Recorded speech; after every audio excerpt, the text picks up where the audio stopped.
Ads లేకుండా latest episode చూడండి. నీ బాధ నాకు అర్థమవుతోంది. పల్లవి మీద నీకున్న ప్రేమ నాకు కనిపిస్తోంది. అలాగే కన్నీటిని సృష్టించిన భగవంతుడే ఆనంద భాష్పాల్ని సృష్టించాడు. కాని నువ్వు మాత్రం కన్నీళ్ల దగ్గరే ఆగిపోతాను అంటున్నావు. కొత్త జీవితం ఉందనే విషయాన్ని మర్చిపోతున్నావు. తను లేకుండా నాకసలు జీవితమే లేదు. అది కరెక్ట్ కాదు నాన్నా. అమ్మా ప్లీజ్, నాకు నువ్వంటే ఎంత ఇష్టమో అంతే గౌరవం. అలాగే పల్లవి మీద నాకున్న ప్రేమని దయచేసి అర్థం చేసుకో. మరోసారి ఇలాంటి పెళ్లి ప్రయత్నాలు చేసి నీ మీద నాకున్న గౌరవాన్ని దయచేసి కోల్పోద్దమ్మా. అది కదలుడు, పాపం మీ అమ్మ తన బాధను అర్థం చేసుకో. కావాలంటే ఈ ఫోటోలో పిల్లని చూడు, నిన్ను వచ్చింది.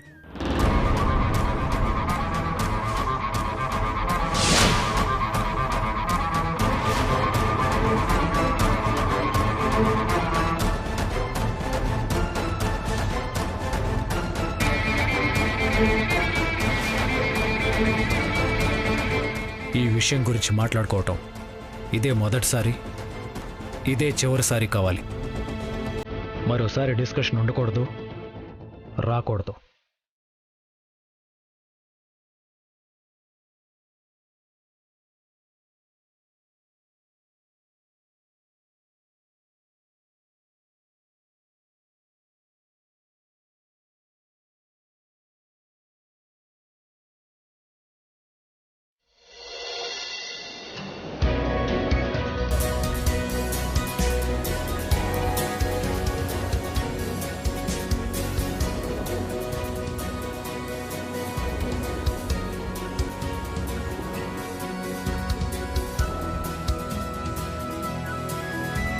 అయిపోయిందా? అయిపోయిందండి. ఇవ్వండి. ఇదిగోండి స్కెచ్. 500 ఇవ్వండి. ఇస్తాను, ఒకసారి చూసి.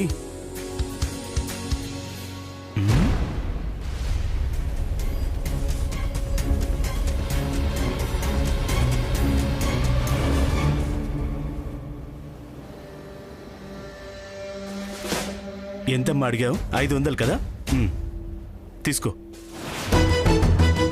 హలో మాస్టారు, వినబడలేదా? లేదంటే అర్థం కాలేదా? నేను అడిగింది డబ్బులు, నేను గీసిన బొమ్మ కాదు. సరే, అతన్ని అడిగి తీసుకో. ఇక్కడెవరూ లేరు కదా. నేను చెప్తున్నది ఈ బొమ్మలో ఉన్న అతన్ని అడిగి తీసుకోమని. ఏంటి బ్రదర్, కామెడీలా? అలాంటివి రాధిక దగ్గర నడవలే గాని ఫస్ట్ డబ్బులు ఇవ్వు. ఓయబ్బో, ఇది మరీ బాగుందే. ఎవరిదో బొమ్మకి ఇస్తే నేనెందుకు డబ్బులు ఇస్తానమ్మా? నేను మరీ అంతేదోలా కనిపిస్తున్నానా? హలో, ఏం మాట్లాడుతున్నావు? నీ బొమ్మ గీస్తే ఎవరి బొమ్మ అంటావేంటి? ఇదిగో ఒకసారి నువ్వే చూడు, ఎవరి బొమ్మో నీకే తెలుస్తుంది.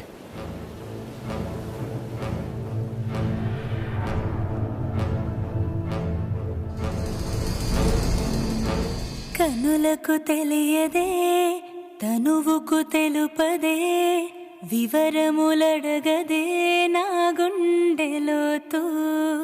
సమయము కదలదే, సకలము నిలవదే, క్షణమొక యుగమైన ఈ వింత ఖైదు.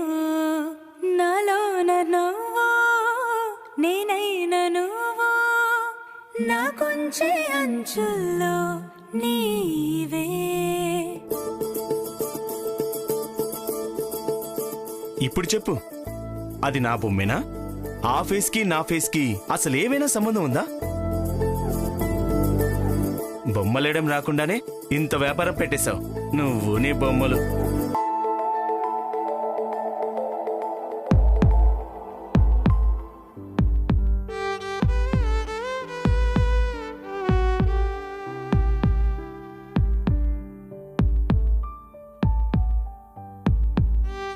ఇదేంటి, నాకు తెలియకుండానే ఈ పోలీస్ సార్ వారి బొమ్మ గీస్తానేంటి? ఎప్పుడూ లేనిది ఫస్ట్ టైం. ఎందుకు ఇలా జరిగింది? ఆయన్ని చూసిన దగ్గర నుంచి హార్ట్లో ఏదో ఒక తెలియని అలజడి. ఆ అలజడి ఇలా తెలియకుండానే బొమ్మ గీసే వరకు వచ్చింది. ఎందుకు ఇలా జరుగుతుంది? కారణం ఏమై ఉంటుంది?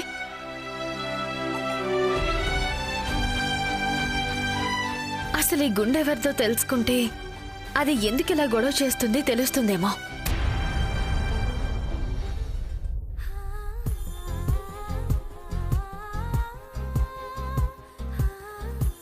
ఎక్స్క్యూజ్ మీ, డాక్టర్ రంగనాథ్ గారిని కలవాలి. డాక్టర్ గారు క్యాబిన్లో ఉన్నారు, వెయిట్ చేయండి. ఓ, క్యాబిన్లో ఉన్నారా? Thank you. Hello hello, wait చేయమన్నాను, వెళ్ళిపోతున్నారేంటి? ఎక్స్క్యూజ్ మీ సార్, లోపలికి రావచ్చా? ఆల్రెడీ లోపలికి వచ్చేసావుగా, రా కూర్చో. Thank you sir. It's okay sir. Sir, జనరల్గా డాక్టర్లకి చేతుల్లో ఆపరేషన్ కత్తులు కత్తెర్లు చూసి అందరూ డాక్టర్స్ ని చాలా సీరియస్ గా ఉంటారని అనుకుంటారు. కానీ డాక్టర్స్ లో కార్టూనిస్ట్ల కంటే ఎక్కువ సెన్స్ ఆఫ్ హ్యూమర్ ఉందని మీరు నిరూపించారు సార్. Hats off sir. అంతే. నువ్వు బొమ్మలు బాగా వేస్తావని మీ వాళ్ళు చెప్పారు, కానీ మాటలు కూడా చాలా బాగా మాట్లాడతావు. ఏదో రెండు అలా కలిసి వచ్చాయి సార్. ఏం చేస్తాం చెప్పండి. అయ్యో సారీ సార్, ఫస్ట్ లో అడగాల్సిన క్వశ్చన్ ఇప్పుడు అడుగుతున్నాను. ఏమనుకోకండి. ఎలా ఉన్నారు సార్? ఆ విషయం నేను అడగాలి. ఎలా ఉంది హెల్త్? అస్సలు నిద్ర పట్టి చావట్లేదు సార్. Nothing to worry. ఎక్కువగా ఆలోచించడం వల్ల అలా జరుగుతుంది. టాబ్లెట్స్ రాసిస్తాను. సార్ సార్ సార్, టాబ్లెట్స్ కాదు సార్. ఒక చిన్న ఇన్ఫర్మేషన్ చెబితే ప్రశాంతంగా నిద్రపోతాను. ఇన్ఫర్మేషనా? ఏంటది? అది నాకు హార్ట్ ట్రాన్స్ప్లాంటేషన్ చేసిన. ఒక్క నిమిషం. హలో. యా వస్తున్నాను ఇప్పుడే. సారీ అమ్మా, చిన్న మీటింగ్ ఉంది, వెళ్తున్నాను. సార్ సార్, అయ్యో sir sir sir sir sir sir already చెప్పాను కదమ్మా, నీకు జరిగిన హార్ట్ ట్రాన్స్ప్లాంట్ నేను చేయలేదు, డాక్టర్ కైలాష్ గారు చేశారని. చెప్పారు సార్. అందుకే ఆయన ఒకసారి కలవాలి సార్. డాక్టర్ కైలాష్ గారు ఇక్కడ ఉండరమ్మా, యుఎస్ లో ఉంటారు. ఏంటి? యుఎస్ లో ఉంటారా? ఎంత చిన్న విషయానికి అంత షాక్ అయ్యేవేంటమ్మా? షాక్ మాత్రమే కాదు sir, almost heart attack situation. ఎందుకు? అదంతా చెప్తాను గాని డాక్టర్ కైలాష్ గారు ఎప్పుడొస్తారో ఫస్ట్ ఆ విషయం చెప్పండి. యాక్చువల్ గా యుఎస్ లో ఆయన చాలా బిజీ డాక్టర్. క్రిటికల్ సర్జరీస్ చేయడానికి అప్పుడప్పుడు ఆయన ఇండియాకి వస్తారు. లక్కీగా నీ సర్జరీ టైం అప్పుడు ఆయన ఇండియాలోనే ఉన్నారు. సార్, పాస్ట్ టెన్స్ కాదు సార్, ఫ్యూచర్ టెన్స్ చెప్పండి. కైలాష్ గారు ఎప్పుడు వస్తారు? మేబీ 1 month లో రావచ్చు. ఏంటి 1 month? సార్ సార్ సార్, మరి 1 month ఏంటి సార్? అసలు నువ్వు ఎందుకు ఇంత టెన్షన్ పడుతున్నావో నాకు అర్థం కావట్లేదు. ఏం లేదు సార్, నాకు గుండె ఇచ్చింది ఎవరో నేను తెలుసుకోవాలి సార్. కాస్త వాళ్ళ గురించి చెప్పండి సార్, ప్లీజ్. సారీ అమ్మా, ఆ విషయాలన్నీ చాలా కాన్ఫిడెన్షియల్, చెప్పకూడదు. సార్, నేనేమన్నా మీ హాస్పిటల్లో ఆస్తుల గురించి అడుగుతున్నానా? చెప్పకూడదు, కాన్ఫిడెన్షియల్ అని అనడానికి నా ఒంట్లో ఉన్న గుండె గురించి చెప్పడానికి కూడా కాన్ఫిడెన్షియల్ ఏంటి సార్? లేదమ్మా, ఆర్గాన్స్ డొనేట్ చేసిన వాళ్ళ వివరాల్ని పొందిన వాళ్ళకి చెప్పకూడదు, అది రూల్ అమ్మా.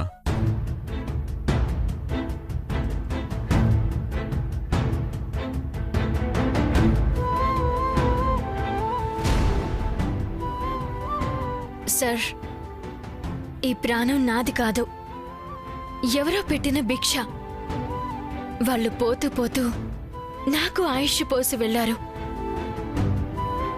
మనకి ఎవరైనా చిన్న సాయం చేస్తేనే వాళ్ళకి మనం జీవితాంతం రుణపడి ఉంటాం.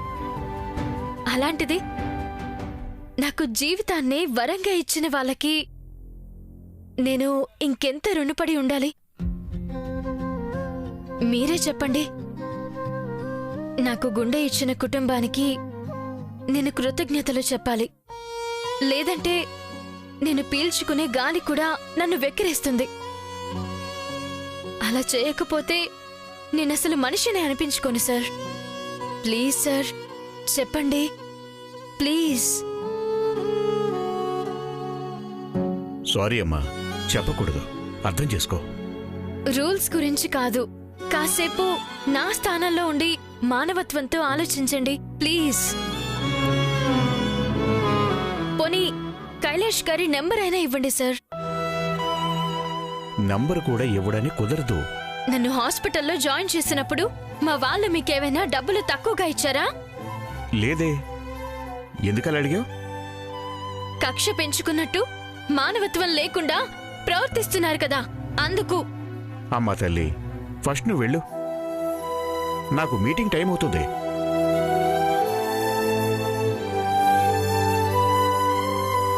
ఎలాగూ డాక్టర్ కైలాష్ గారు నెల రోజుల్లో వస్తారంట కదా, అప్పుడొచ్చి ఆయన్ని అడిగి తెలుసుకుంటాను.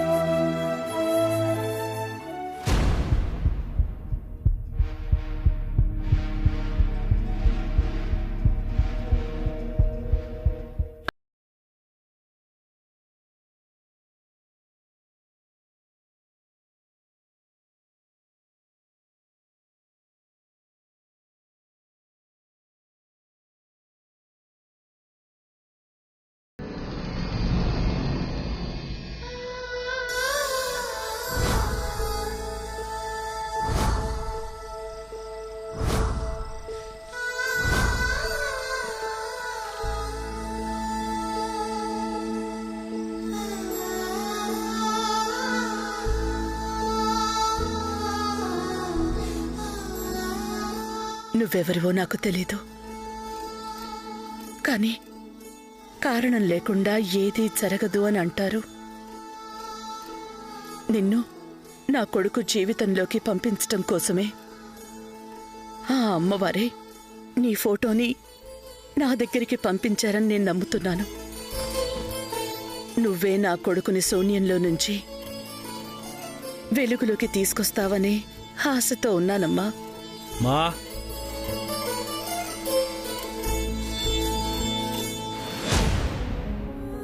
మా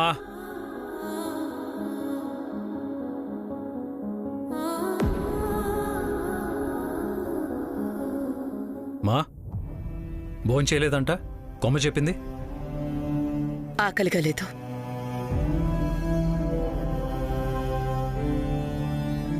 మా అమ్మకి ఆకలేకపోవడానికి కారణం ఉదయం నేను మాట్లాడిన మాటలని నాకు తెలుసు. సారీ మా, దా భోంచేద్దు గాని. ఆకలిగా లేదని చెప్పాను కదా.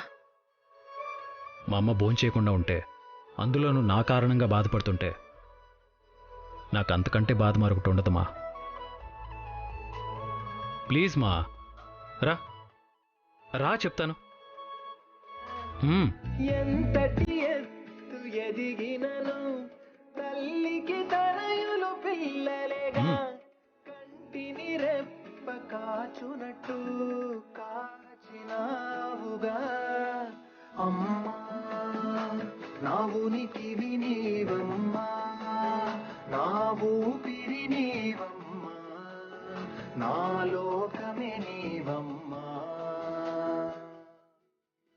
నాకై ఉడమిన పుట్టావే, పూజలు చేశావే, ఇలలోములు నోచావే. పల్లవ్ అంటే నాకెంత ప్రాణమో నీకు తెలుసు. నువ్వు నాకు మళ్ళీ పెళ్లి చేయాలని చూస్తున్నావని తెలియగానే తట్టుకోలేకపోయాను. ఎంత బాధేసిందో అంత కోపం వచ్చింది. పల్లవి మీద నాకున్న ప్రేమని అలా చూపించానే తప్ప నా మాటలతో నేను బాధ పెట్టాలని కాదమ్మా. మా అమ్మని బాధ పెట్టేలా నేను ఎప్పటికీ ప్రవర్తించను కూడా. అర్థం చేసుకోమా. నేను నిన్ను అర్థం చేసుకుంటాను నాన్న, కానీ నువ్వే ఈ అమ్మ బాధని అర్థం చేసుకోలేకపోతున్నావు.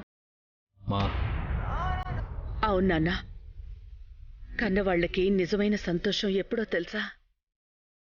కడుపున పుట్టిన పిల్లలు పెళ్లి చేసుకుని పిల్లా పాపలతో హాయిగా ఆనందంగా ఉండడాన్ని కళ్ళారా చూసినప్పుడు.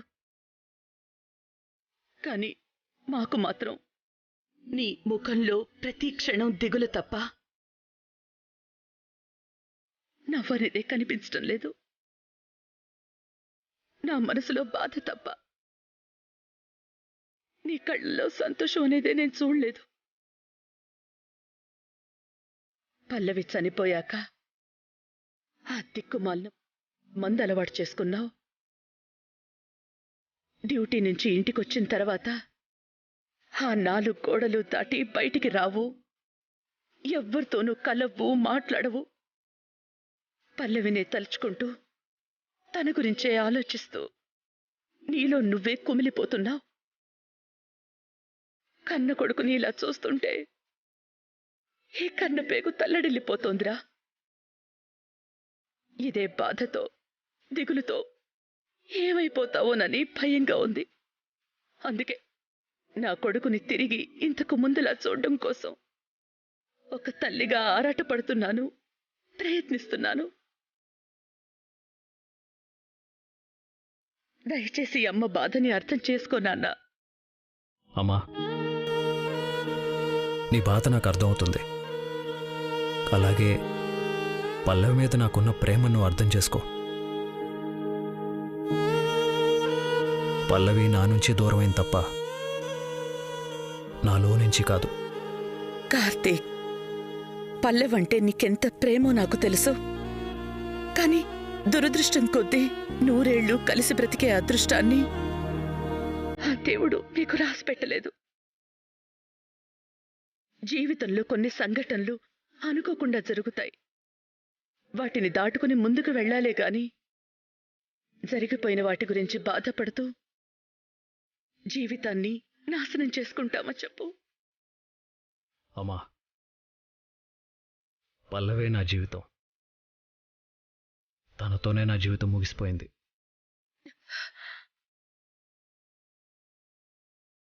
నానా, దయచేసి అలా మాట్లాడుకో. ఇంకా మొదలు కూడా కాని జీవితం నీది. ఇలా దుఃఖంగా మిగిలిపోకూడదు నానా. మా ఈ విషయం ఇంతటితో వదిలే. ఫస్ట్ నువ్వు ప్రశాంతంగా భోంచే. నానా, ఆశీర్వదించాల్సిన చేతులతో అభ్యర్థిస్తున్నాను. కన్నీళ్లొస్తే తుడుచుకోవాలే గాని మనసులో మొయ్యకూడదు. దయచేసి నా మాట విను నాన్నా. నువ్వు మళ్ళీ పెళ్లి చేసుకో. మా ఈ విషయాన్ని వదిలేమని చెప్తున్నానా? నానా, నువ్వు సంతోషంగా ఉంటే నేనే కాదు, పైనున్న పల్లవి కూడా సంతోషంగా ఉంటుంది. అర్థం చేసుకో నాన్నా, ప్లీజ్. మా ప్లీజ్, ప్రశాంతంగా భోంచే. కార్తీక్, కార్తీక్,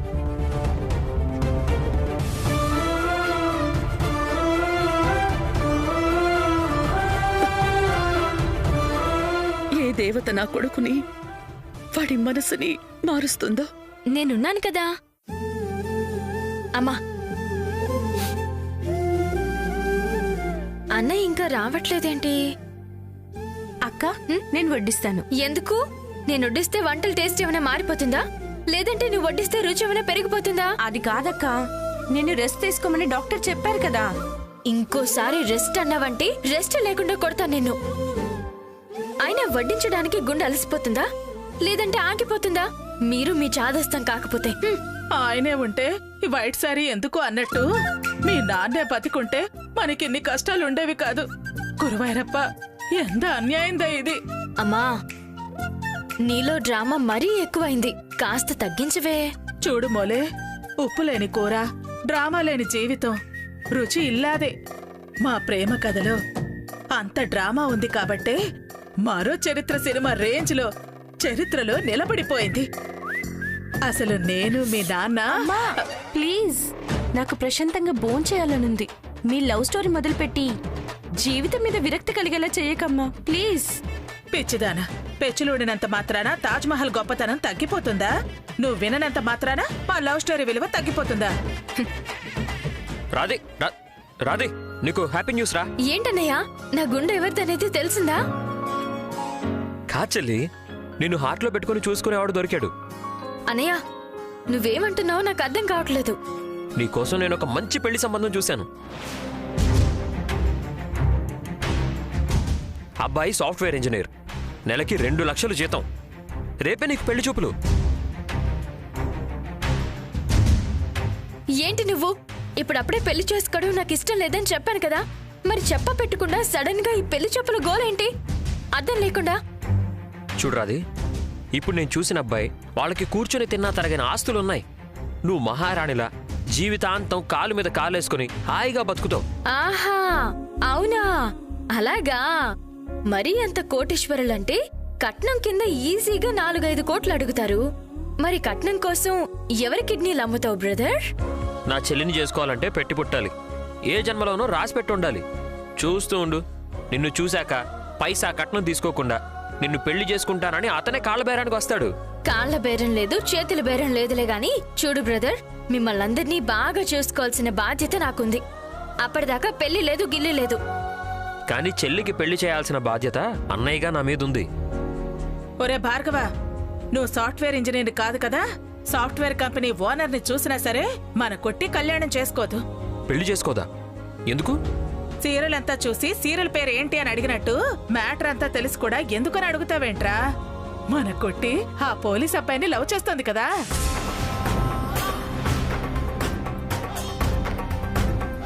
చూడరాది, నీకింతకు ముందే చెప్పాను, మళ్ళీ చెప్తున్నాను.